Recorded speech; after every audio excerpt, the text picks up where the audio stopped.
An awkward, jarring step shook him out of his thoughts, as he realized he had expected another stair and gotten only level ground.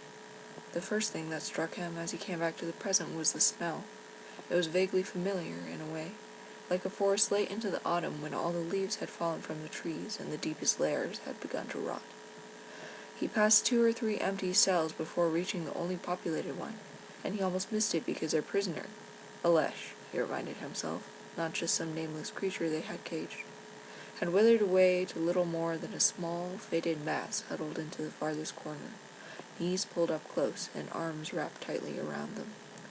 If it hadn't been obvious before, the source of the smell was clear now, though on the surface the Sylvari appeared shriveled and dried out.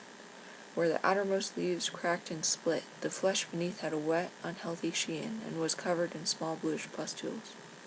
Barty eyed the miserable form uneasily before turning away, unsure what to say to the lone guard keeping vigil outside the cell. "You're the one they picked?" the guard asked doubtfully, looking him over. Barty shifted uncomfortably, offering a simple, Well, doesn't matter." The guard pushed himself away from the wall where he was leaning, removing a ring of keys from his belt and slipping one into the heavy bolt on the cell door. "That thing's been so quiet I started to think it was dead."